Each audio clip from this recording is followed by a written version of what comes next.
어느 날 아침에 어린 자녀가 잠에서 깨더니 엄마한테 달려옵니다. 엄마, 어젯밤에 꿈을 꿨는데 예수님이 나한테 나타나셨어.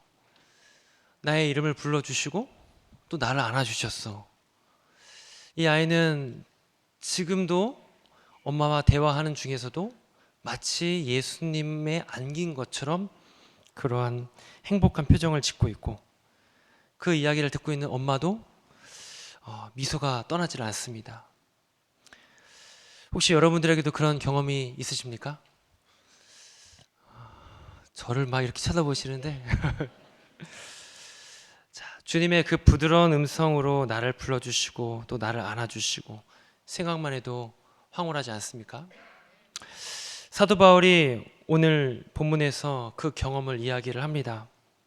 오늘 본문의 1절을 한번 보시면, 무익하나마 내가 부득불 자랑하노니 주의 환상과 계시를 말하리라. 오늘 내가 반드시 그 이야기를 하겠다는 겁니다. 어떤 이야기를 이렇게 강한 어조로 이야기를 하냐면, 2절에 내가 그리스도 안에 있는 한 사람을 아노니 그는 14년 전에 셋째 하늘에 이끌려 간 자라. 여기서 가리켜 말하는 그 사람, 한 사람이라고 하는 사람은 바로 자기 자신을 가리킵니다. 자기의 이야기를 3인칭에서 묘사를 하는 것이죠. 14년 전에 바울이 어떠한 신비한 영적인 경험을 했는데 그 이야기가 자기 자랑으로 비춰질까봐 걱정이 되면서 한편으로는 반드시 이 이야기를 하겠다라는 것이죠. 고린도 후서가 AD 55년경에 쓰여진 걸로 추정이 됩니다. 이때로부터 14년 전은 41년, AD 41년, 적어도 사도 바울이 예수를 영접하고 회심하고 열심히 그 길리기아에서 또 시리아, 자기 고향 지역입니다, 열심히 전도 활동하면서 복음을 전하던 때였습니다. 그때 어떤 경험을 했냐면 셋째 하늘에 이끌려 갑니다. 흔히 말하는 3층천의 경험을 하게 되는 것이죠. 셋째 하늘이라고 하면 1세기 유대인들의 이 인식 속에서 나오는 표현입니다. 하늘이 3층으로 되어 있어요. 1층은 새들이 날아다니고 2층은 저 태양과 달이, 행성들이 있고, 그 3층 꼭대기는 거룩하신 하나님이 거하시는 하늘 성소라고 그 당시 유대인들이 이해를 했습니다. 바울도 그랬겠죠. 그 셋째 하늘까지 자기가 이끌려 올라갔답니다. 자, 어떠한 황홀한 그 경험을 하게 되냐면 2절과 3절에 보시면은 괄호 안에 같은 표현들이 기록되어 있어요. 그가 몸 안에 있었는지, 그러니까 자기를 가라죠. 자기가 몸 안에 있었는지 몸 밖에 있었는지 하나님만 아신답니다. 그러니까 자기가 육체로 갔다 왔는지 아니면 영혼만 갔다 왔는지 분간이 안 될 정도로 그런 대단한 경험을 이제 하고 왔다는 것이죠. 자, 그렇게 바울이 자기의 환상 속에서 본 계시를 말하는데, 한번 생각해 보세요. 지금 이 이야기를 몇 년 만에 꺼냈냐면 14년 만에 끝냈습니다. 자, 만약에 여러분들이 그런 신비한 정말 황홀한 경험을 했다면 여러분이라면 어떻게 하셨겠습니까? 저라고 한다면 당장이라도 엄마 아빠를 찾아갔겠죠. 친구들한테 전화를 했겠죠. 야, 나 이런 경험을 했어. 하나님을 봤는데 천국을 봤는데 대단하더라. 아마도 그렇게 자랑하고 다녔을 겁니다. 자, 근데 사도 바울은 14년이란 시간 동안 그냥 자기 마음에 고이 간직하고 있었던 겁니다. 그리고 14년 만에 이 이야기를 꺼내게 되죠. 왜 이렇게 사도 바울이 어떤 생각으로 이 이야기를 하게 됐고 14년 동안 이 이야기를 꺼내게 됐을까요? 오늘 이 물음을 시작으로 오늘 이 본문이 과연 우리에게 무슨 메시지를 전해주시는지 함께 살펴보고 또 기도의 제목으로 삼기를 원합니다. 첫 번째는 그리스도만 남게 하라는 겁니다. 그리스도만 남게 하라. 사실 14년 만에 이 신비한 체험 이야기를 고린도 교회 성도들에게 보내는 편지에 기록한 이유는 고린도 교회에 지금 여기저기에서 어지럽게 만드는 거짓 사도들 때문입니다. 거짓 사도들이 교회에 들어와서 인간적인 생각과 철학과 사상을 복음에다가 같이 덧붙여서 이 고린도 교회 성도들을 이제 어지럽게 만드는 겁니다. 자, 이러한 영적인 사도 바울의 경험을 인간적인 자랑을 중요하게 여기는 거짓 사도들이나 또 이 글을 읽게 되는 그 영향을 받은 고린도 교회 성도들이나 이 내용을 들으면은 저들도 또한 부러워할 수밖에 없을 그런 이야기입니다. 그럼으로써 사도 바울은 가르침을 주는 것이죠. 거짓 사도들에 따르지 말고, 그들의 가르침 따라가지 말고 제가 여러분들에게 전하고자 하는 이 말씀을 잘 간직하십시오. 그런 의도로 이야기를 시작하고 있다는 것이죠. 자, 놀라운 것은 여기서 놓치지 말아야 될 시선 하나가 더 있습니다. 사도 바울은 이 영적인 체험을 자랑하는 것, 그 자랑하는 것 또한 어리석고 무익하다라고 이야기를 합니다. 이게 무슨 의미냐면요, 영적인 체험은 개인의 신앙 영역에 있어서 분명한 확신을 주는 것은 맞습니다. 그런데 자칫 잘못하면 자기 교만으로 빠질 위험이 있다라는 것이죠. 제가 전에 목회하던 곳에 우리 교회 성도님은 아니지만 이제 건너 아는 이제 분이 있었습니다. 그분이 종종 하는 얘기가 어젯밤에 하나님의 음성을 들었다. 또 하나님이 나에게 이런 모습 보여주셨다. 아마도 어떤 영적인 체험을 자주 했던 분인 것 같습니다. 그러니까 사람들이 다 그분 주변으로 모여들겠죠. 간밤에 무슨 말씀을 하시더냐, 무엇을 보았냐, 이렇게 하면서 물어보면 또 거기에 응답을 해주는, 계속 이러다 보니까 사람들이 많이 그분에게 몰리게 됩니다. 심지어는 독실한 불교 신자들도 와서 하나님이 무슨 말씀 하시더냐 이렇게 묻더랍니다. 또 거기에도 대답을 해주고, 이거 대단한 영적 권위를 이제 갖게 되는 것이죠. 스스로 갖는 것이 아니라 하나님이 이런 말씀을 나에게 하셨어 라고 하는 그 말을 내뱉는 순간서부터 주변에서 그를 영적 권위를 세워주게 되는 것입니다. 오늘 사도 바울이 이것을 조심하라는 겁니다. 오늘 본문 6절을 보시면 내가 만일 자랑하고자 하여도 어리석은 자가 되지 아니할 것은 내가 참말을 함이라. 그러나 누가 나를 보는 바와 내게 듣는 바에 지나치게 생각할까 두려워하여 그만두노라.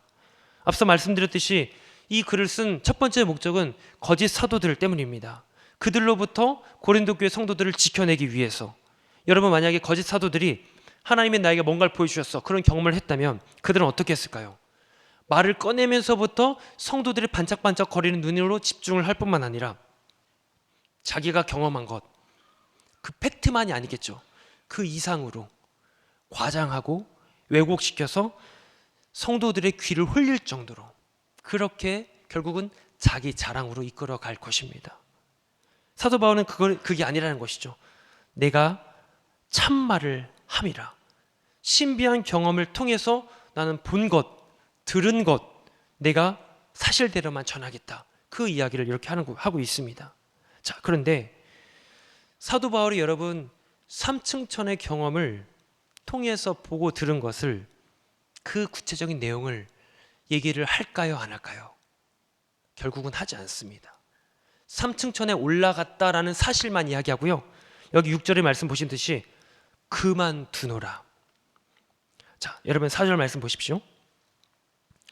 그가 낙원으로 이끌려가서 말로 표현할 수 없는 말을 들었으니 사람이 가히 이르지 못할 말이로다. 딱 여기까지만 말하고 끝납니다. 더 이상 삼층천에 대한 이야기를 언급하지 않습니다. 정말 기가 막힐 이야기가 나올 것 같은데 입을 닫아버렸다는 것이죠. 왜 그랬을까요? 이 삼층천을 경험했다는 것만으로도 사실을 자랑하기에 충분합니다. 그런데 사도 바울은 자기의 말을 멈춰버림으로써 오늘 이 글을 읽고 있는 성도들에게, 또 여러분과 저에게 두 가지 메시지를 전하는 겁니다. 하나는 제가 고린도전서 4장 6절의 말씀 대신해서 그 메시지를 전하겠습니다. 하나는 기록된 말씀 밖으로 넘어가지 말라. 기록된 말씀 밖으로 넘어가지 말라. 여러분, 기록된 말씀이 뭡니까? 여러분, 이 성경의 주제가 뭡니까? 하나입니다. 십자가. 십자가 이상으로 넘어가지 말라는 겁니다. 예수 그리스도의 십자가 왜 인류 역사의 한복판에 등장해야 했을까요? 우리가 십자가 앞에 세워질 때마다 우리는 주님께 감사와 찬송을 올려드리는 것, 그것밖에 할 게 없습니다. 그 십자가 앞에 내 자랑거리, 내 어떤 경험 말할 게 하나도 없다는 것이죠. 결국 매일매일마다 우리는 삶의 모든 근거를 십자가로 모아가야 됩니다. 사도 바울이 그걸 얘기하고 있어요. 십자가 앞에서 자기 자랑을 깎아내고 자기 교만을 꺾어내고 심지어 어떤 영적인 체험도, 신비한 하늘의 3층 천의 체험도 다 접어두고 결국 누구에게만 집중해야 되는가? 십자가에만 집중하라는 것이죠. 기록된 말씀 밖으로 넘어가지 말라. 결국 우리 앞에 무엇만 남아야 하냐면요, 그리스도만 남아야 될 줄로 믿습니다. 이것이 바로 사도 바울이 오늘 이 3층 천의 이야기를 하다가 만 그 이유입니다. 또 한 가지 메시지가 있습니다. 사도 바울은 자신의 신비한 경험을 말하지 않음으로써 자기의 영적인 경험을 일반화시키지 않으려고 합니다. 일반화. 그러니까 내가 경험한 것 너도 경험해야 되고 성도들 다 경험해야 돼. 이렇게 일반화시키지 않았다는 것이죠. 주관적 경험을 일반화시키는 것만큼 그만큼 위험한 일은 또 없을 겁니다. 결국 거짓 사도들은 자신들이 말하는 것을 일반화시키고자 이 고린도 교회 안에서 성도들을 괴롭게 했습니다. 거기서 나오는 결과물들이 뭘까요? 비판하고 판단하고 정죄하고 결국 분열이 일어나게 됩니다. 여러분, 하나님께서는 인생과 사람을 다루시는 방법이 획일적이지 않고 굉장히 다양합니다. 우리가 그 하나님의 넓고 다양한 역사의 주관을 이해하지 못하면 우리는 내 것만 옳다, 내 말만 맞다, 교만의 늪에 빠질 수밖에 없습니다. 그래서 사도 바울의 이 서신들을 보면요, 특히 고린도 전서 후서 내용을 보시면은 역설적인 표현들이 많이 등장합니다. 내가 자랑하겠다 하면서도 그 자랑은 어리석은 것이다. 내가 어느 때는 이것을 먹을 수 있다. 근데 어느 때는 정녕 내가 그걸 먹지 않겠다. 역설적인 표현들이 굉장히 많이 등장합니다. 다시 말씀드리면 본질적인 진리가 아닌 이상 상황에 따라, 환경에 따라 시선이 달라질 수 있고 입장이 달라질 수 있다는 겁니다. 신앙이 아직까지 본질로 들어가지를 못하면 흑백 논리에 빠질 수밖에 없어요. 신앙생활 하다가 어느 것 하나에 붙들려가지고 저 꼭대기까지 올라갔다 기분 좋아가지고 어느 날은 완전히 밑바닥을 치게 되는, 이렇게 될 수밖에 없는 모습이 있다는 것이죠. 그래서 누군가가 와서 교회 안에서 이건 이거고 저건 저거고 이렇게 얘기하실 때 거기에 대해서 대응하지 마시고 아 그래 그럴 수도 있겠구나 받아주세요. 막 분통 터뜨리고 하실 때 공감해 주시고 동의해 주시고, 주님처럼 주님이 우리를 그렇게 받아주셨잖아요. 그렇게 우리가 주님을 닮아가야 될 줄을 믿습니다. 여러분, 신앙생활 속에서 외형적인 것들, 부수적인 것들보다 본질에 집중하는 여러분 되시기를 축복합니다. 본질이 무엇일까요? 아까 말씀드린 것처럼 엄청난 능력의 은사가 아닙니다. 신비한 영적인 체험이 아닙니다. 오직 내 앞에 그리스도만 남게 하는 것, 내 앞에 저 십자가만 남고 내가 그것을 붙들고 있는지 이것만 확인하는 것. 결국 이 외의 모든 것을 상대화시킬 수 있는 안목을 여러분들이 가지시기를 바랍니다. 예수 그리스도라는 기준으로 내 삶을 재해석하는 것이죠. 자, 이러한 은혜가 여러분과 저에게 있게 되기를 축복합니다. 두 번째는 나의 약함을 자랑하라는 겁니다. 나의 약함을 자랑하라. 사도 바울에게는 신비한 체험보다 더 중요한 것이 있었습니다. 7절이 그 내용인데요, 우리 한번 같이 읽어보실까요? 여러 계시를 받은 것이 지극히 크므로 너무 자만하지 않게 하시려고 내 육체의 가시 곧 사탄의 사자를 주셨으니 이는 나를 쳐서 너무 자만하지 않게 하려 하심이라. 아멘. 하나님께서 사도 바울에게 육체의 가시를 주셨어요. 그래서 사도 바울은 그 육체의 가시 때문에 나를 쳐서, 이 친다는 표현은요 주먹으로 쾅쾅쾅 치는 그런 표현입니다. 그 정도로 자기를 고통스럽게 만들었다는 것입니다. 이 이야기를 3층 천의 고백, 즉 14년 전의 고백과 함께 맞물려 등장하는 것을 보면은 아마도 14년 전 그 이후로 얼마 지나지 않아서 이 하나님께로부터 이 가시를 받게 된 것 같아요. 생각해 보십시오. 한창 열심히 선교 활동하고 복음 전하고 있는데 거기에 갑자기 내 육체에, 내 영혼에 찾아온 가시, 얼마나 괴로웠을까요? 이 육체의 가시에 대해서 학자들이 많은 의견이 있지만 한 가지로 의견을 이렇게 모읍니다. 이 눈의 안질, 눈의 병으로 이해를 합니다. 자, 근데 여러분, 육체의 가시 자체가 중요하지 않답니다. 사도 바울은 그 속에 담겨져 있는 하나님의 뜻을 찾기를 원해요. 7절을 보시면은 반복되는 단어가 자만하지 않게 하시려고 반복이 됩니다. 여러분, 자만이 뭘까요? 뽐내고 우쭐거리는 태도입니다. 사도 바울에게 자만할 것이 뭐가 있을까요? 거짓 사도들과 다르게 사도 바울은 하나님께로부터 진짜 큰 계시를 여러 번 받았습니다. 그의 선교 사역도 절정으로 치닫고 있고요. 얼마나 대단하고 놀라운 역사 현장이 펼쳐집니까? 수많은 유대인들, 이방인들이 그 말씀 들으려고 와서 뒤집어지고 회개하고 주님을 믿고 세례받는 역사, 치유와 회복의 역사가 계속 펼쳐지고 있습니다. 근데 그 무렵에 갑자기 자기에게 찾아온 육체의 가시, 얼마나 괴로웠을까요? 근데 여기서 사도 바울은 한 가지 답을 내립니다. 나로 하여금 자만하지 않게 하기 위하여 이 가시를 나에게 주셨구나. 더욱이 이 육체의 가시로 인해서 고통이 너무 컸던 것 같아요. 성경에서 보니까 3번씩이나 간구했답니다. 이 가시가 나에게 떠나게 해달라고. 3번이라고 하는 숫자는 완전수를 말합니다. 극도로 진짜 궁극적으로 자기의 목숨을 내어 걸고 하나님, 나 이거 떠나게 해주십시오. 나를 좀 고쳐주십시오 라고 기도를 했던 것 같습니다. 그런데요, 9절의 내용처럼 내 은혜가 너에게 족하도다. 내 능력은 약한 데서 온전하여 진다. 주님의 음성입니다. 표면적으로 육체의 가시 문제가 해결되지 않았기 때문에 실패한 기도일 수도 있습니다. 근데 사도 바울은 그 과정에서 그 문제 해결이나 기도했던 기도 응답보다 더 중요한 것이 하나님의 원리를 깨닫게 되었다는 것이죠. 그 원리가 뭘까요? 우리 한번 9절 말씀 같이 읽어보겠습니다. 나에게 이르시기를 내 은혜가 내게 족하도다. 이는 내 능력이 약한 데서 온전하여 짐이라 하신지라. 그러므로 도리어 크게 기뻐함으로 나의 여러 약한 것들을 대하여 자랑하리니 이는 그리스도의 능력이 내게 머물게 하려 함이라. 아멘. 여러분, 9절에 굉장히 중요한 표현이 있습니다. 그리스도의 능력이 내게 머물게 하신답니다. 머물다는 표현은요, 그 헬라어 표현을 뜯어보면요, 장막을 치다라는 뜻이에요. 하나님께서 광야 백성들에게 장막을 치게 하신 이유가 뭘까요? 하나님께서 솔로몬에게 성전을 짓게 하신 이유가 뭘까요? 하나입니다. 하나님이 임재하시겠다는 겁니다. 임재하셔서 너희와 함께하고 너희 가운데 내 영광과 내 능력을 드러낼 것이다. 이것이 장막을 치는 이유입니다. 하나님께서 그의 능력을 너에게 머물게 하려 함이라. 내가 너에게 장막을 치겠다는 것이죠. 그래서 여러분, 하나님의 임재와 능력과 영광을 경험하는 하나밖에 없는 통로는 무엇일까요? 나의 약함입니다. 내 가시를 통해 그 능력이, 그 영광이, 하나님의 임재가 드러나게 된다는 것입니다. 사도 바울이 이것을 깨닫는 순간에 자기 약함을 새롭게 이해를 하게 됩니다. 새로운 시선을 바라보게 됩니다. 아, 그렇구나. 그리고 기뻐하고 자랑할 수가 있었던 것이죠. 내가 약해져야 되겠구나. 약하다는 것이 무슨 뜻일까요?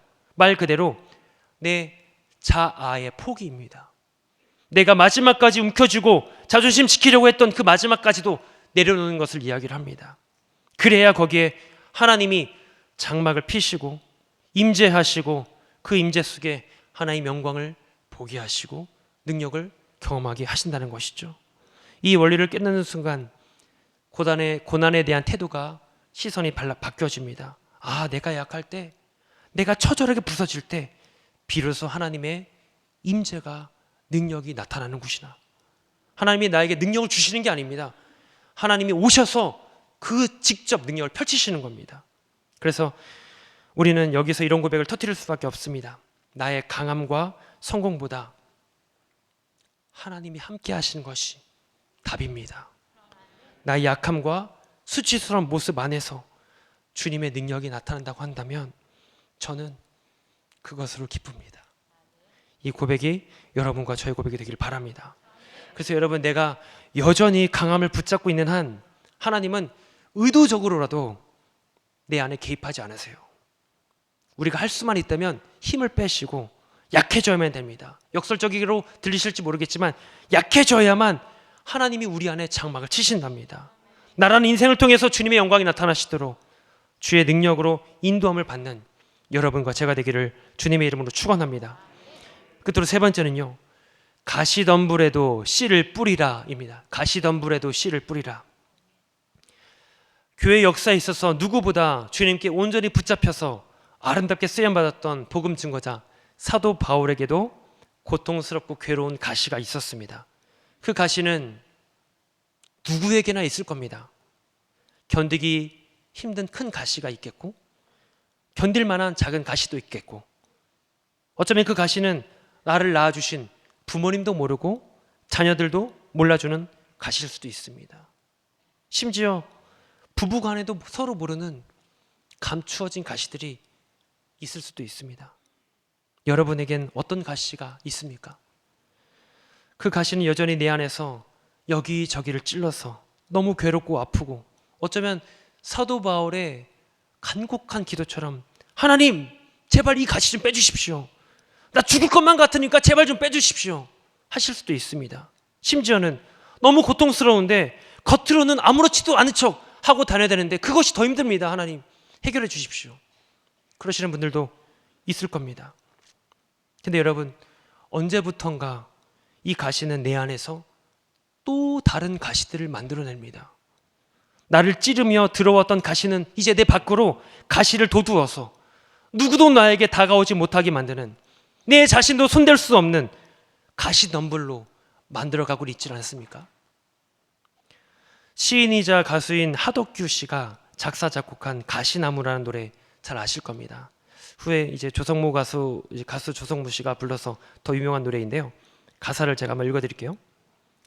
내 속엔 내가 너무도 많아 당신의 쉴 곳 없네. 내 속엔 헛된 바람들로 당신의 편할 곳 없네. 내 속엔 내가 이길 수 없는 슬픔 무성한 가시나무 숲 같네. 바람만 불면 그 메마른 가지 서로 부대끼며 울어대고, 쉴 곳을 찾아 지쳐 날아온 어린 새들도 가시에 찔려 날아가고, 내 속엔 내가 너무도 많아 당신의 쉴 곳이 없네. 누구도 들어올 수 없는 무성한 가시나무 숲, 나조차도 건들 수 없는 가시덤불. 그게 아마 이 가사를 썼던 이 시인의 자기 모습일 것 같아요. 이게 또 누구의 모습일까요? 우리의 모습이기 전에 이 글을 쓴 사도 바울의 모습이었습니다. 여러분, 사도 바울, 아니요 사울, 어떤 사람이었습니까? 유대인의 전통을 따라 8일 만에 할례를 받았고요, 히브리인 중에 히브리인이요, 유대 최고 랍비 가말리알 문화에서 수학을 했습니다. 율법으로는 바리새인이고요, 정통 유대교 안에서 엄청난 열심, 만약에 예수님을 만나지 않았다면 아마 최고의 자리까지 올랐을지도 모릅니다. 세상적 기준에서 볼 때는 한치의 흐트러짐도 없고 흠도 찾아볼 수 없는, 찔러도 피 한 방울 안 나올 만 같은 그런 완벽한 사람이었겠죠. 그런데 하나님의 시선에서 볼 때는 어땠을까요? 자기의 의로 빼곡히 가시덤불을 만들어서 감히 누구도 범접할 수 없도록 가까이 가면 찌르고 핥히고 베어버리는, 여기 시인이 노래한 가시나무 숲과도 같은 그런 인생이 아니었을까요? 그랬던 사도 바울이 어떻게 180도로 바뀌었을까요? 답은 한 가지입니다. 그 가시덤불 안에, 그 가시나무 숲 안에 예수의 씨가 뿌려졌기 때문입니다. 예수의 생명이 흘러 들어갔기 때문입니다. 복음서에 보시면은 씨 뿌린 자의 비유가 나옵니다. 여러 씨가 길가에도 돌밭에도 가시덤불에도 어떤 좋은 땅에도 뿌려집니다. 근데 열매 맺는 것은 좋은 땅에 30배, 60배, 100배 열매를 맺죠. 우리는 이 비유를 통해서 아 그렇구나, 우리가 좋은 땅이 되어야 되겠구나, 좋은 땅으로 만들어 가자 할 수도 있습니다. 물론 맞는 말씀이지만 생각해 보십시오. 이 좋은 땅은 처음부터 좋은 땅으로 태어났을까요? 그리고 씨 뿌리는 자는 그 아까운 씨를 좋은 땅에만 뿌리지 왜 길가에 돌밭에, 왜 가시덤불에 떨어지도록 그 씨를 허비했을까요? 저는 말씀을 묵상하면서 이 비유는 어떤 밭이 되어야 되는가, 믿음의 촉구를 말씀하는 그런 의미도 하지만 그보다 앞서 씨를 뿌리는 그 씨 뿌리는 자의 마음을 가져야 된다라고 저는 묵상을 합니다. 씨, 그 씨가 뭘까요? 예수를 이야기를 합니다. 예수 그리스도라는 생명의 씨가 이 땅에 내려져서 찾아와서 죽어지고 그 죽은 다음에 부활하신 그 생명력으로 이 가시덤불 같은 우리 인생이 좋은 땅으로 바뀌지 않았습니까? 그런 의미에서 비록 가시나무 숲 같은 사울의 인생일지라도 예수의 생명의 씨가 뿌려지니까 그 생명력으로 다 갈아엎어지고 생명의 열매들이 주렁주렁 맺게 되었다라는 것입니다. 그래서 여러분, 오늘 본문 10절 한 번 더 보실까요? 그러므로 내가 그리스도를 위하여 약한 것들과 능욕과 궁핍과 박해와 곤고를 기뻐하노니 이는 내가 약한 그때의 강함이라. 여기 능욕, 궁핍, 박해, 곤고, 사실 이것은 사도 바울이 예수님 만나기 전에 예수와 예수 따르는 무리를 향하여서 휘두르던 가시들이었습니다. 여기에 찢겨나가고 여기에 찔린 이들이 얼마나 많았습니까? 근데 이제 그는 회심하고 바뀌었습니다. 이제부터 그는 은혜로 주어진 예수의 생명을, 그 생명의 씨를 가슴에 안고 능욕 속으로 들어가고 궁핍 속으로 들어가고 박해와 곤고로 들어가서 그 가시덤불을 해치고 들어가서 비록 찔리고 찢어지고 깨지고 부서진다 하더라도 그 속에다가 생명의 씨를 집어넣음으로써 나와도 같은 인생을 만들어 가기 위하여 오늘도 눈물 흘리며 은혜 가운데 감사함으로 그 길을 걸어가고 있다라는 것입니다. 그 은혜가 얼마나 귀하고 놀랍고 만족스러운지 모르겠죠. 여러분, 무엇이 진정한 축복일까요? 하나님의 은혜를 아는 마음, 그 마음을 얻는 것이 진정한 축복입니다. 좋은 환경을 주시고 모든 것을 잘 누리게 해주시는, 물론 그것도 좋지만 하나님 자신을 우리에게 보내주셔서 동행하시고 교제하시고 우리의 연약한 자리에 복음의 열매를 맺게 하시고 꽃을 피우게 하시고, 그럼으로써 하나님의 나라를 이 땅에 가시덤불 가득한 이 모든 곳에 에덴의 회복을 하나님은 이루실 줄로 믿습니다. 오늘도 우리에게 그 생명의 씨를 주셨습니다. 다시 한번 그 생명의 놀라운 역사 앞에, 예수의 생명 앞에 기뻐 뛰고 반응하고, 또 여러분의 모든 걸음에 주님이 함께 하시는 그 동행하시는 역사가 날로 날로 매일매일 진행되어지기를 주님의 이름으로 축복합니다. 기도하겠습니다. 은혜와 자비의 주인 되신 하나님 아버지, 오늘도 말씀 앞에서 내 삶과 걸음을 돌아보게 하시니 감사드립니다. 주님의 십자가 앞에 나의 자랑도 교만도 신비한 영적 체험도 접어두고 오직 주님만, 오직 그리스도의 십자가만 남겨지는 우리의 생애가 되게 하여 주시옵소서. 우리의 연약함 속에 주님 임재하시어 영광과 능력을 펼치실 줄로 믿사오니 오늘도 우리의 약함을 자랑하며 주의 은혜를 찬양하는 저희가 되게 하여 주옵소서. 예수 그리스도 이름으로 기도하옵나이다. 아멘.